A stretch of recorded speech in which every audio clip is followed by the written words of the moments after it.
Perfect पापड जर तुम्हाला बनवायचे असतील बटाटा साबुदाण्याचे तर तुम्ही मराठवाडा किचनच्या पद्धतीने बनवा। अगदी पहिल्याच प्रयत्नात तुमचेसुद्धा पापड मस्त असे कुरकुरीत तोंडात टाकताच विरघळणारे बनतील। नमस्कार मैत्रिणींनो, मी अश्विनी, मराठवाडा किचनमध्ये अगदी तुमचं मनापासून स्वागत आहे। आज आपण बनवत आहोत अगदी साध्या सोप्या पद्धतीने खुसखुशीत असे बटाटा साबुदाणा पापड। हे पापड बनवायला अतिशय खूप सोपे आहेत। चला मग लगेच आपण पापड बनवायला सुरुवात करूया। आता पापड बनवण्यासाठी सुरुवातीला आपल्याला लागणार आहेत बटाटे। ते आपल्याला वाफलून घ्यायचे आहेत। मी 1-2 पाण्याने स्वच्छ धुवून कुकरमध्ये टाकून घेतलेले आहेत। इथे बघा मी 5 किलो बटाटे घेतलेले आहेत। तर आपल्याला कुकरच्या मीडियम साईजच्या 2 शिट्ट्यावरती हे बटाटा वाफलून घ्यायचे आहेत। जास्तही बटाटा वाफलून घेऊ नका। जर जास्तीचे तुम्ही बटाटा वाफलून घेतले तर काय होतो, बटाटा पापडाचा कलर बदलतो। त्यामुळे अगदी 2 शिट्ट्या याला पुरेशा आहेत। इथे बघा या पद्धतीने माझ्या 2 शिट्ट्या झालेल्या आहेत। तोपर्यंत मी काय करणार आहे, एक अर्धा किलो शाबू आपण इथे घेतलेला आहे। तो तुम्हाला अगदी मंद आचेवर व्यवस्थित असा दुप्पट फुलेपर्यंत भाजून घ्यायचा आहे। गॅसची फ्लेम ही कमी ठेवा।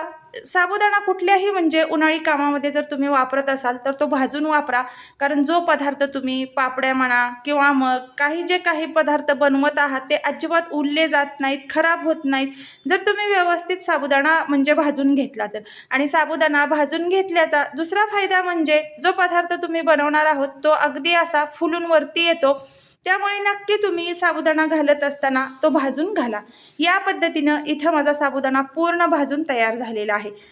भाजलेला साबुदाणा थंड होण्यासाठी मी एका डिशमध्ये काढून घेतलेला आहे आणि तुम्ही पाहू शकताय अगदी छान असा फुलून साबुदाणा आपला तयार झालेला आहे। हा साबुदाणा आपल्याला थंड झाल्यानंतरच मिक्सरच्या जारमध्ये म्हणजे बारीक करून घ्यायचा आहे। तुम्ही गिरणीवरती सुद्धा जास्तीचा असेल तर हा बारीक करून घेऊ शकता। या पद्धतीने इथे आपण बारीक करून घेतलेला आहे। तुमचा जर जाडसर बारीक झालेला असेल तर तुम्ही एखाद्या चाळणीने व्यवस्थित असा चाळून घ्या। आता सगळा साबुदाणा आपल्याला याच पद्धतीने बारीक असा करून घ्यायचा आहे। साबुदाणा आपला पूर्ण बारीक झाल्यानंतर आपल्याला काय करायचं आहे, एका डिशमध्ये काढून घ्यायचं आहे। हे पापड बनवायला अतिशय सोपे आहेत। पहिल्याच प्रयत्नात तुम्ही सुद्धा परफेक्ट असे बनवाल। पूर्वतयारी म्हणून अगोदर सुद्धा बटाटा पापड बनवण्याच्या अगोदर हे पीठ तुम्ही बनवून घेऊ शकता। हे पीठ 1-2 ते 3 महिने आरामात टिकतं। या म्हणजे पिठाचे तुम्ही आणि इतर पदार्थ सुद्धा बनवून घेऊ शकताय। आता आपले तोपर्यंत बटाटे सुद्धा इथं वाफलून तयार झालेले होते। तर मी 5 किलो बटाट्यासाठी इथं मी अर्धा किलो साबुदाणा वापरलेला आहे। तुम्ही 10 किलो बटाटे वापरले तर त्यासाठी 1 किलो म्हणजे साबुदाणा वापरू शकताय। आता आपल्याला व्यवस्थित अशा बटाट्याच्या साली पूर्ण काढून घ्यायच्या आहेत। बटाटे जर तुमचे साली काढत असताना थोडेसे गरम असतील तर त्यामध्ये थोडंसं पाणी टाकून घ्या, त्यामुळे लवकर थंड होतात आणि सालीसुद्धा पटपट निघतात। हे पापड बनवायला अतिशय सोपे आहेत आणि खायला अतिशय कुरकुरीत खुसखुशीत असे लागतात। तुम्ही जर पहिल्याच वेळेस बनवत असाल आणि मराठवाडा किचनच्या पद्धतीने जर बनवले, छोट्या मी टिप्स सांगितलेल्या आहेत त्या जर तुम्ही सगळ्या फॉलो केल्या तर अगदी न फसता तुमचेसुद्धा पापड परफेक्ट असे बनतील। इथे बघा पूर्ण आता बटाट्याच्या आपल्या साली काढून तयार झालेल्या होत्या। आता आपल्याला बटाटा खिसून घ्यायचा आहे। इथे बघा आता आपण छोटी जर म्हणजे खिसणी घेतली तर फार वेळ लागतो। इथे मी दळण करण्याची ज्वारीचं गव्हाचं ज्या पद्धतीने आपण दळण्यासाठी चाळणी म्हणजे वापरतो तीच इथे मी चाळणी वापरलेली आहे। खूप सोपी पद्धत आहे बटाटा खिसण्याची। या पद्धतीने जर तुम्ही बटाटा खिसला तर खूप पटकन असा बटाटा खिसून म्हणजे तयार होतो। अगदी काही म्हणजे मिनिटामध्ये म्हणाल ना तरी चालेल, इतक्या पटकन या चाळणीने हा बटाटा खिसला जातो। इथे माझा पूर्ण बटाटा सुद्धा खिसून तयार झालेला होता। पापडाची आपल्या आणखीन चव चटपटीत लागण्यासाठी इथं आपण यामध्ये हिरवी मिरची टाकत आहोत। आता हिरव्या मिरचीचं प्रमाण तुमच्या आवडीनुसार तुम्ही कमी जास्त करून घेऊ शकताय किंवा साधे सिंपल मिठाचे सुद्धा हे पापड छान लागतात। या पद्धतीने इथे मी हिरवी मिरची म्हणजे बारीक करून घेतलेली आहे।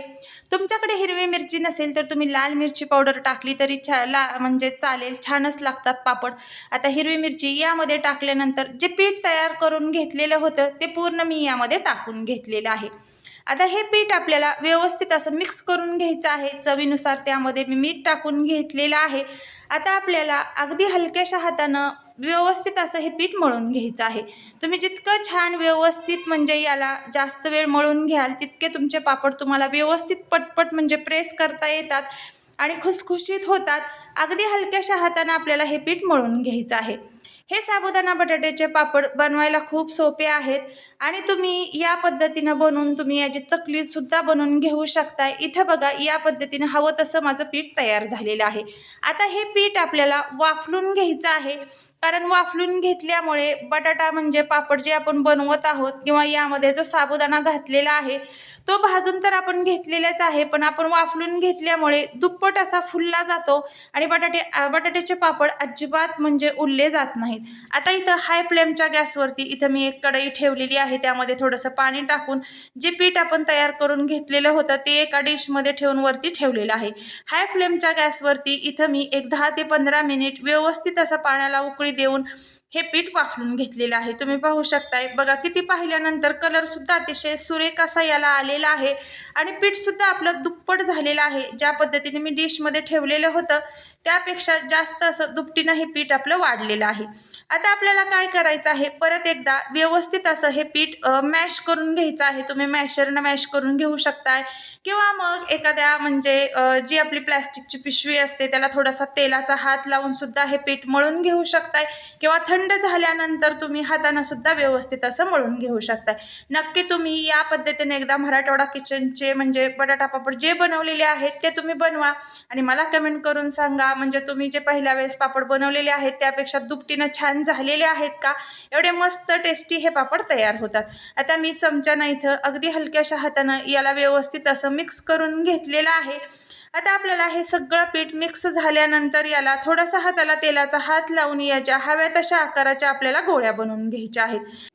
पापड बनवण्यासाठी इथे मी साचा वापरलेला आहे। ज्या पद्धतीने आपण पुरी प्रेसचा म्हणजे साचा वापरतो त्याच पद्धतीनं इथं मी तोच साचा पापड बनवण्यासाठी वापरलेला आहे।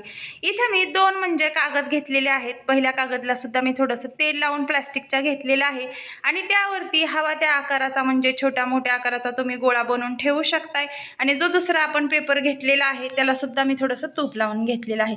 तुमच्या आवडीनुसार तेल तूप तुम्ही काहीही वापरू शकता। जास्तीचं सुद्धा लावू नका, कारण जास्तीचं तेल तूप बटर म्हणजे जर तुम्ही लावलं तर काय होतं, पापडांना फार दिवस राहिल्यानंतर थोडासा कुमट असा वास येतो। त्यामुळे हव्या त्या प्रमाणावरच म्हणजे थोड्याशा प्रमाणामध्ये लावा। इथे बघा या पद्धतीनं अगदी काही मिनिटांमध्ये आपला पापड तयार झालेला आहे। खूप पापड हे पटपट होतात। तुमच्याकडे जर हा साचा नसेल तर तुम्ही एखाद्या बेलण्यानं प्रेस करून हे पापड बनवून घेऊ शकताय। बघा अगदी अलगद हाताने म्हणजे हे पापड प्रेस झालेले आहेत आणि तुम्ही पाहू शकता याला थोडंसं सुद्धा मिश्रण लागलेलं नाही। एकदा जर आपण याला तुपाचा हात लावला तर परत आपल्याला जास्तीचे तूप लावण्याची सुद्धा आवश्यकता नाही। तुम्ही एका वेळेस तूप लावल्यानंतर एक 10 ते 15 पापड आरामात करून घेऊ शकताय। तुम्हाला दाखवते मी दुसरा सुद्धा पापड याच पद्धतीने तयार करून। आता सगळे आपले पापड एक 2 ते 3 दिवस व्यवस्थित असे मी उन्हामध्ये वाळून घेतलेले होते। पाहू शकताय कलर सुद्धा पांढरा शुभ्र असा आलेला आहे आणि हिरवी मिरची टाकल्यामुळे टेस्टी तर लागणारच आहेत, पण दिसण्यासाठी सुद्धा छान दिसतात। या पद्धतीने आपले बटाटा पापड तयार झालेले आहेत। तुम्हाला मी तळून सुद्धा दाखवणार आहे। इथे तळण्यासाठी मी थोडंसं तेल कढईमध्ये ठेवलेलं आहे। तेल आपल्याला अगदी जास्तीचं गरम नाही किंवा मग जास्तीचं थंड नाही, अगदी मीडियम साईजच्या गॅसवरती भरपूर अशा तेलामध्ये हे तळून घ्यायचे आहेत। पाहू शकताय पांढरा शुभ्र असा याला कलर आलेला आहे आणि दुप्पट असे फुललेले आहेत। कसे वाटले तुम्हाला हे मराठवाडा किचनच्या पद्धतीनं बनवलेले पापड ते मला कमेंट करून सांगा। नवीन असाल आपल्या चॅनलला आणखीन जर तुम्ही सबस्क्राईब केलेले नसेल तर लगेच आपल्या चॅनलला सबस्क्राईब करा। म्हणजे काय होईल, जे आपल्या मराठवाडा किचनमध्ये मस्त अशा टेस्टी नवनवीन हटके पद्धतीच्या उन्हाळी वाळवण रेसिपीज बनतायत त्या तुमच्यापर्यंत पोहोचतील आणि घरी बसून या सगळ्या रेसिपीचा तुम्ही आनंद घेऊ शकताय। तुम्हाला कशी वाटली ही रेसिपी किंवा हे पापड ते मला कमेंट करून सांगा। लाईक आणि शेअर करायला विसरू नका। चला मग मैत्रिणींनो, भेटू आपण पुढील अशीच काहीतरी नवीन आणि हटके रेसिपी घेऊन। तोपर्यंत बाय बाय।